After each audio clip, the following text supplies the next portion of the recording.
तत्सम पाठशाला में एसवी शास्त्री आप सभी का स्वागत करते हैं। आज आप लोगों के लिए हम वाच्य लेकर के उपस्थित हुए हैं। आज समझेंगे वाच्य क्या है, वाच्य के भेद कितने हैं और उन वाच्य के वाक्यों की पहचान कैसे करें। चलिए तैयार हो जाइए।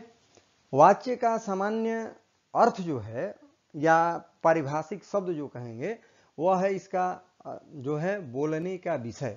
ठीक है, परिभाषा है क्रिया का वह रूपांतरण जिससे यह पता चले कि वाक्य में कर्ता की प्रधानता है, कर्म की प्रधानता है या भाव की प्रधानता है।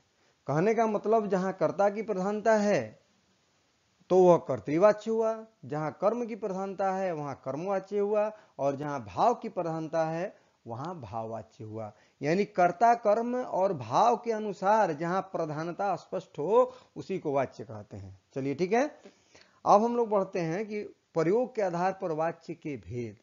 ठीक है, इसके तीन भेद हैं। प्रयोग के आधार पर वाच्य के तीन भेद हैं, कर्तृवाच्य, कर्मवाच्य और भाववाच्य।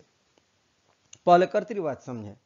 कर्तृवाच्य मैंने मतलब कि जिसमें कर्ता की प्रधानता है, मुख्यतः जिसमें कर्ता की प्रधानता है, कर्ता के अनुसार जहां वाक्य की प्रमुखता दिखाई पड़े वही कर्तृवाच्य है। परिभाषा है क्रिया का वह रूपांतरण जिससे वाक्य में कर्ता की प्रधानता हो उसे कर्तृवाच्य कहते हैं।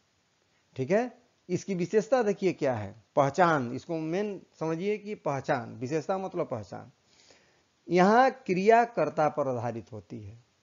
अगर कर्ता पुल्लिंग एक वचन है तो क्रिया भी पुल्लिंग एक वचन, अगर कर्ता बहुवचन है तो क्रिया भी बहुवचन। यानी क्रिया कर्ता के अनुसार होती है कर्तृवाच्य में। ध्यान रखिए, छोटा वाक्य हो या बड़ा वाक्य हो, जिसमें कर्ता एक हो और एक मुख्य क्रिया हो तब वह कर्तृवाच्य होगा। सामान्य एक उदाहरण आपको हम अभी दिए हैं, आगे हम लोग देखेंगे और उदाहरण। लड़के गेंद से खेलते हैं तो इसमें प्रधान हुआ लड़का और खेलता है। ठीक है, लड़के यानी बहुवचन है तो खेलते हैं, ये क्रिया भी बहुवचन हुई, यानी कर्ता के अनुसार क्रिया हुई है, इसलिए कर्तृवाच्य का उदाहरण है। उदाहरण देखिए कुछ उदाहरण हमने दिया है। ये लंबा सा वाक्य देखिए, प्रधानाचार्य ने सभी छात्रों को मैदान में बुलाया। तो इसमें क्या देख रहे हैं हम लोग, एक कर्ता है प्रधानाचार्य और बुलाया एक क्रिया है, और इसमें अधिकरण है, कर्म है। कई तरह की विभक्ति का प्रयोग हो सकता है, लेकिन मुख्यतः एक कर्ता और एक क्रिया होनी चाहिए कर्तृवाच्य में। महात्मा गांधी ने देश को आजाद कराया, एक कर्ता है और एक क्रिया है। रंगमंच पर बालिकाएं नृत्य करती हैं, यहाँ बालिकाएं करता है, नृत्य करती हैं बहुवचन, यानी यहाँ भी कर्तृवाच्य ये भी है। छोटे बच्चे मार्ग में कोलाहल कर रहे हैं, तो ये भी स्पष्ट है। कहने का मतलब ये कि वाक्य भूतकाल, वर्तमान काल, भविष्य किसी काल में हो, ध्यान रखना है कि कर्ता एक और क्रिया एक हो। ठीक है, शिक्षक सफल छात्रों को पुरस्कार देंगे, भविष्य काल में वाक्य है। ठीक है, लेकिन कर्ता एक है शिक्षक और क्रिया एक है देंगे।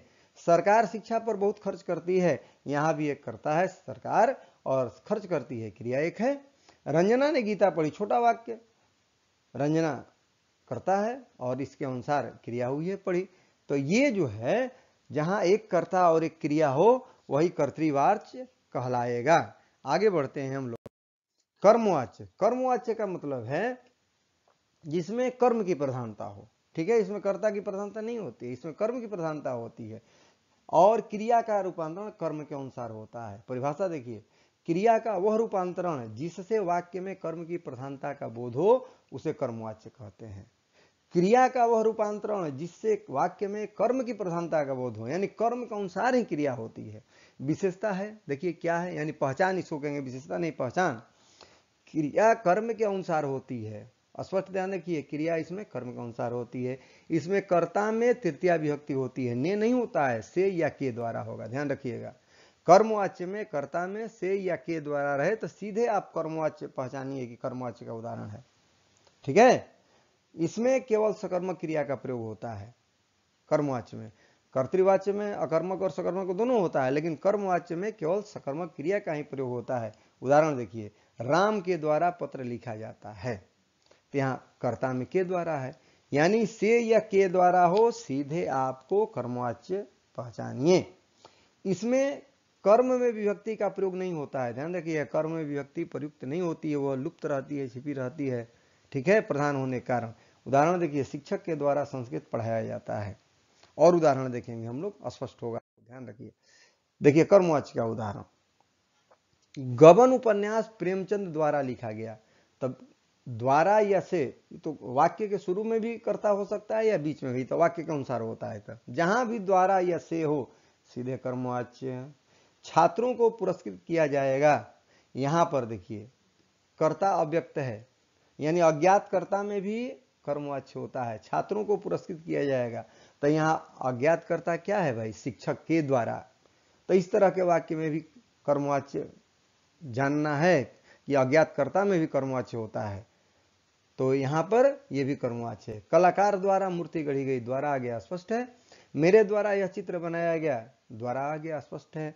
एक आध उदाहरण देखिए, अब जैसे कुछ लक्षण है इसमें, जैसे अज्ञात कर्ता में एक उदाहरण हम लोग देखें ना, छात्रों को पुरस्कृत किया जाएगा, यानी शिक्षक के द्वारा या प्रधानमंत्री के द्वारा या मुख्यमंत्री के द्वारा या शिक्षा मंत्री, कोई भी कर्ता हो सकता है, तो यह अज्ञात कर्ता है, छिपा हुआ है।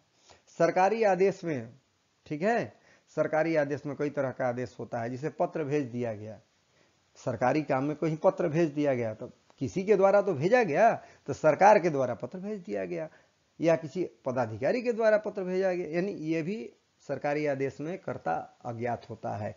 जांच का काम तेजी से चल रहा है, तो ये जो काम चल रहा है ये भी अज्ञात करता है, इसमें ये भी सरकारी आदेश है। सूचना दे दी गई, ये भी सरकारी आदेश है। तो इस तरह के आदेशों में भी कर्मवाच्य होता है, ठीक है। चलिए आगे बढ़ते हैं, अब आते हैं भाववाच्य में। भाववाच्य में भाव की प्रधानता होती है, ध्यान रखिएगा, न कर्ता की प्रधानता होती है, न कर्म की प्रधानता हो, सीधे भाव की प्रधानता होती है। परिभाषा है, क्रिया का वह रूपांतरण जिससे वाक्य में भाव की प्रधानता का बोध हो, उसे भाववाच्य कहते हैं। स्पष्ट हो गया। और एक और इसकी विशेषता है, यह केवल अकर्मक क्रिया के साथ ही होता है, ध्यान रखिएगा, केवल अकर्मक क्रिया जहां हो और से के द्वारा हो तो भाववाच्य हुआ। और भी पहचान है, क्रिया हमेशा पुल्लिंग अन्य पुरुष एक वचन होती है, क्रिया हमेशा पुल्लिंग होती है, और इसका वाक्य जो है भाववाच्य का वाक्य निषेधात्मक होता है, यानी मना किया जाता है। जैसे उससे चला नहीं जाता, निषेधात्मक है। मुझसे दौड़ा नहीं जाता, ये भी निषेधात्मक है। तो ये देखिए, से रहेगा, से के द्वारा रहेगा, और कुछ ऐसा रहेगा जिसमें निषेध होता है, अब घूमने चला जाए, इस तरह के वाक्य भी आपको भाववाच्य में होंगे। और उदाहरण देखते हैं भाववाच्य का उदाहरण, एक नीचे हमने लिखा है, देख लीजिए, निषेध असमर्थता और सहमति में। भाववाच्य निषेध में भी होता है, असमर्थता में भी होता है, और सहमति में भी होता है। तो ये इस तरह से, जैसे उधर उदाहरण हम लोग देखें ना कि चलो अब घूमने चला जाए, तो ये सहमति हुआ, साथ में हम लोग जा रहे हैं। आज घूमने चला जाए, ये भी सहमति है। रोगी से चला नहीं जाता, ये असमर्थता है, असमर्थ है रोगी चलने में, रोगी से चला नहीं जाता, इस तरह का वाक्य ध्यान रखिएगा। चला नहीं जाता, चला जाए, पढ़ा जाए, खेला जाए, बैठा जाए, हंसा जाए, दौड़ा, इस तरह के वाक्य जो हैं भाववाच्य के होंगे। थोड़ी देर बैठा जाए, अभी अकर्मक क्रिया है, इस तरह के वाक्य, बैठा जाए, चला जाए, खेला, मन एकदम जानिए वो भाववाच्य है। इधर न देखा जाए, उसे उठाया जाए, अब चलो सोया जाए, बच्चे से चला नहीं जाता, ये असमर्थता है, रात भर कैसे जागा जाएगा, ये भी असमर्थता है। तो ये वाच्य जो है भाववाच्य, इसकी पहचान इस तरह से आप करेंगे। एक बार फिर बता दें, कर्तृवाच्य में कर्ता की प्रधानता, जैसे मैं संस्कृत पढ़ता हूं, कर्मवाच्य में कर्म की प्रधानता, मेरे द्वारा संस्कृत पढ़ा जाता है। और भाववाच्य में निषेधात्मक, चलो अब यहां से चला जाए, ये सहमति हो गया। निषेधात्मक में हम लोग देखिए लिए, इधर न देखा जाए, ठीक है। तो ये आपकी पहचान भाववाच्य, कर्तृवाच्य और कर्मवाच्य की। आगे हम आपको लेकर के आएंगे कि वाच्य परिवर्तन कैसे होता है और कैसे उसको हम बदलेंगे, इस तरह का रूप लेकर के आएंगे आपके लिए। और तब तक के लिए धन्यवाद। मेरे चैनल को सब्सक्राइब करें, लाइक करें और दोस्तों के साथ अवश्य शेयर करें। थैंक यू, धन्यवाद।